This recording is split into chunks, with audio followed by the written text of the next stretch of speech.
இன்றைய தினம் நான் எடுத்துக்கொண்ட தலைப்பு திருமணம். ஆம், திருமணம் எப்படியெல்லாம் நடந்தது, இப்பொழுது எப்படி நடக்கிறது என்று ஒரு அறிஞர் எழுதிய நாவலை தொடர்ந்து அதனுடைய கருத்துக்களில் சாராம்சத்தை மட்டும் இன்று உங்களுடன் பகிர்ந்து கொள்கிறேன். திருமணம் வீடுகளில் நடந்த காலம் ஒன்று இருந்தது.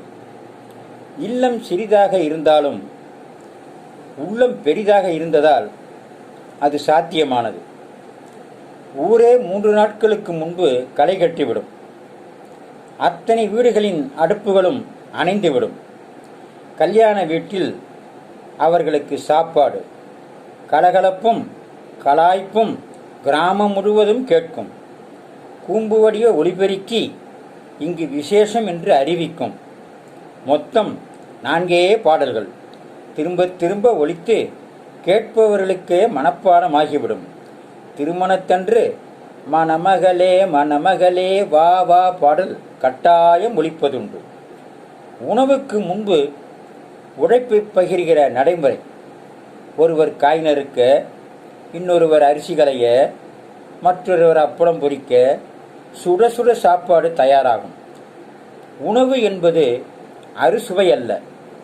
அள்ளி ஊற்றும் குழம்பு, குளங்கட்டி அடிக்கும் சோறு, கொஞ்சம் பொரியல், தாராள ரசம், தாளித்த நீர்மோர் இவையே பெரும்பாலும் இருக்கும். ஆனால் அதற்குத்தான் அத்தனை ருசி. உறவு விசிறி, உன்னத தூக்கம். ஊர்க்காரர்கள் திருமண வீட்டுக்கு ஒத்தாசையோடு உபரி பொருட்களையும் கொண்டு வருவார்கள். ஒருவர் காய்கறி, இன்னொருவர் வெங்காயம், மற்றொருவர் அரிசி என்று அந்த கல்யாணம் அனைவர் வீட்டுக்கும் உரிமையானது.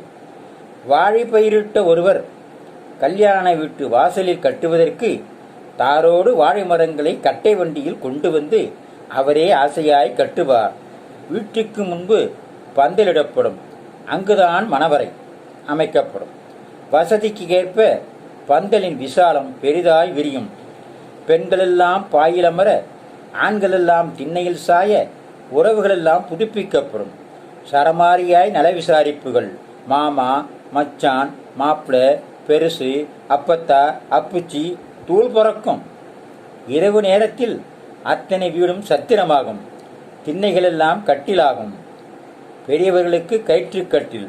கொசுவை மீறி, புழுக்கத்தை மீறி, உறவு விசிறியால் உன்னத தூக்கம்.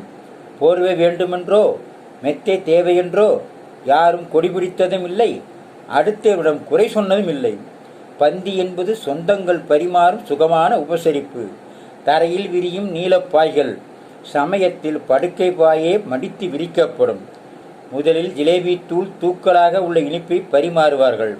பின்னர் வடை. அதற்குள் அப்பளம் பெரிதாக எண்ணெய் சொட்ட சொட்ட சோற்றை ஒருவர் இலையில் தள்ளிக்கொண்டே போவார். ஏழை உறவினர்கள் இனிப்பை அப்புறம் சாப்பிடலாம் என்று எடுத்து பத்திரப்படுத்துவதும் உண்டு. பந்தல் போடும் சந்தோஷம். சொந்தத்தில் பெண்ணை கொடுப்பதே பெரும்பாலும் வழக்கம். நன்றாக தெரிந்த குடும்பத்தில் 4 முறை நடந்து பெண்ணை உற்று கவனித்து அவளிடம் குடிக்க தண்ணீர் கேட்டு சுறுசுறுப்பை சரிபார்த்து நடையை எடை போட்டு பின்னர் பேசி திருமணம் நிச்சயிப்பார்கள். சிலருக்கு சின்ன வயசிலேயே முடிவு செய்து விடுவார்கள். தாலி கட்டி முடித்ததும் உறவினரெல்லாம் மணமக்களை தங்கள் வீட்டுக்கு வரும்படி அழைப்பது மரபு. அவர்களை 2 நாள் தங்க வைத்து தடபுடலாக சாப்பாடு போட்டு அனுப்பி வைத்து அப்பெண்ணுக்கு நாங்களெல்லாம் இருக்கிறோம் என்கிற நம்பிக்கையை ஏற்படுத்துவார்கள். அடுத்து நடக்கும் திருமணத்துக்கு அந்த பெண்ணே ஓடியாடி அத்தனை படிகளையும் இழுத்து போட்டு கொண்டு செய்வாள். அந்த திருமணத்திலேயே இன்னும் சில திருமணங்களின் முன்மொழிவுகள் நடந்தேறிவிடும். பந்தலை அவிழ்க்கும் போது விடுமுறை முடிவதைப் போல சோகம் ஒன்று சொல்லாமல் கொள்ளாமல் நெஞ்சில் புகுந்துவிடும். அத்தைமார்கள் பின்னர் வந்து பெருஞ்சத்திரங்கள். பெரும்பாலும் நகரத்தில் இருப்போர் அங்கு நல்ல காரியங்களை நடத்துவது உண்டு. ஆனாலும் 2 நாள் கொண்டாட்டங்கள் இருக்கும். முதல் நாள் காலையில் முக்கிய உறவினர் முகாமிடுவார்கள். பெண்ணுக்கு பூ கட்டுவதிலிருந்து புடவை கட்டி விடுவது வரை அத்தைமார்கள் முந்திக் கொண்டு உதவுவார்கள். தூரத்தில் இருக்கும் சொந்தமெல்லாம் சந்திப்பதற்கு அத்திருமணம் ஒன்றே வாய்ப்பாக இருந்தது. இரவு நேரத்தில் அங்கேயே அனைவரும் கிடைத்ததை விரித்து படுத்துக் கொள்வார்கள். வெகுநேரம் கதைகள் பேசி கழித்திருப்பார்கள். முகூர்த்தத்துக்குள் தயாராகி அச்சதையோடு காத்திருப்பார்கள். வரவேற்புக்கு மட்டும் வா. இப்போது எந்த திருமணமும் வீட்டில் நிகழ்வதில்லை. பிரம்மாண்டமான நட்சத்திர மண்டபங்கள். வரவேற்புக்கு மட்டுமே வா என்று அழைக்கின்ற அழைப்பிதழ்கள். அன்று பெரும்பாலும் நடந்தோ மிதிவண்டியிலோ திருமணம் சென்றபோது பிரச்சனை ஏதும் பெரிதா இல்லை. இன்று மண்டபங்களில் வாகனங்களை எங்கே நிறுத்துவது என்பதே கேள்விக்குறி. திருமணம் என்பது இன்று அந்தஸ்தாகிவிட்டது. சிலர் கூட்டுகின்ற கூட்டத்தில் நெரிசல் ஏற்பட்டு மண்டபம் போய் சேர்வதற்குள் மண்டை காய்ந்து விடுகிறது. அன்று ஒலிபெருக்கி என்றால் இன்று பாட்டு கச்சேரி. கல்யாணியும் காம்போதியும் காற்றில் கரையை கேட்டு ரசிக்கவோ தாளம் போடவோ யாரும் இருப்பதில்லை. பல இடங்களில் காதை பிளக்கிற மெல்லிசை கச்சேரி. நடுவே குசலம் விசாரிப்பதில் கூட குளறுபடிகள். சில நேரங்களில் ஒரே ஒரு முறை சந்தித்தவரும் அழைப்பிழதை தந்திவிட்டு போய்விடுகிறார். அங்கு செல்லும் போது திருமணம் அவருடைய பெண்ணுக்கா மகனுக்கா என்று குழப்பம். 4-5 மண்டபங்கள் ஒரே இடத்தில் இருக்க தப்பித்தவறி வேறொரு மண்டபத்துக்கு சென்றுவிட்டு அங்கு யாரும் இல்லாததால் அசிர்வடிய உரிய மண்டபத்துக்கு வருபவரும் உண்டு. பல நிகழ்வுகளில் அழைக்கும் பொழுது இருக்கும் வீரியம் ஆஜராகும் போது இருப்பதில்லை. சில இடங்களில் மணமக்களை பார்ப்பது திருப்பதி தரிசனம் போல் சிரமமாக இருக்கும். கல்யாண நைவேத்தியம். நிற்கிற பந்திகளில் நிறைய பலகாரங்கள். அதில் இருக்கும் நெருக்கத்தில் உணவை எடுத்து வந்து சாப்பிடுவது போராட்டம். உட்காரும் பந்திகளில் வரிசையாக பதார்த்தங்களை வைத்துவிட்டு கூப்பிடும் வழக்கம். சாப்பிட்டாலும் சாப்பிடாவிட்டாலும் எத்தனை பதார்த்தம் என்பதை சமைக்கிற நிறுவனம் தீர்மானிக்கும். அத்தனைக்கும் காசு. 2ஆம் முறை பதார்த்தங்களை நைவேத்தியம் போல காட்டிக்கொண்டே செல்வார்கள். தலையை ஆட்டினால் இலையில் விழும். சம்பந்தமில்லாத உணவு வகைகள். தென்னிந்திய உணவுக்கு இறுதியில் வரும் சூப். திடீரென கைக்குட்டை ரொட்டி இலையில் விழும். அதற்கு எதை தொற்றுக் கொள்வது என்பதை கண்டுபிடிப்பதே பெரும்பாடு. உண்பவற்றை விட உதிர்ப்பவை அதிகம். அவ்வளவையும் சாப்பிட்டாலும் திருப்தி கிடைக்காத மனநிலை. நாம் சாப்பிடும் போதே எப்போது முடிப்போம் என்று உரிமையின் வருவலமும் காத்திருக்கும் கொக்கு போல் சிலர் நம் பின்னாலே காத்திருப்பார்கள். அலங்கார தாமதம்.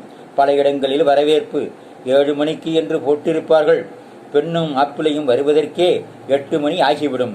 அதற்குள் வந்தவர்களுக்கு பொறுமை போய்விடும். மாநகரங்களில் வீட்டுக்கு போய் சேருவது போரில் இருந்து திரும்புவதை போல் சாதனையாகி விடுகிறது. அத்தனை பேரும் தாமதிக்கிற பெண்ணையும் மாப்பிள்ளையையும் கண்டபடி திட்டி தீர்ப்பார்கள். இதுவே திருமணத்துக்கான ஆசீர்வாதம். அன்று அத்தைகள் கட்டிய சேலையை சுற்றிவிடவும் சித்தி பூசிய பவுடரை முகத்தில் அப்புவதற்கும் இன்றைக்கு அழகு நிலையங்கள் செல்வதே தாமதத்துக்கு காரணம். திருமணம் என்பது இன்று மங்கள நிகழ்வல்ல, செல்வாக்கை காட்டும் அடையாளம். எத்தனை பேர் எனக்கிருக்கிறார்கள் பார் என்று சொல்லும் உரத்த செய்தி. இன்றைய திருமணம் மணமக்களோடு எடுக்கும் புகைப்படத்தோடும் செயற்கையாய் புரியும் புன்னகையோடும் முடிந்து போகிற ஒரு அம்சம். இதை யார் சொன்னது தெரியுமா? திரு வே. இறை என்பவர்கள். நேரமாகிவிட்டதால் கொசுறு நாளைக்கு பார்த்துக்கும். நேற்றைய பொழுது அனுபவம், இன்றைய பொழுது நிச்சயம், நாளைய பொழுது நம்பிக்கை. நம்பிக்கையோடு இருப்போம். நன்றி. மீண்டும் நாளை சந்திக்கிறேன். வணக்கம்.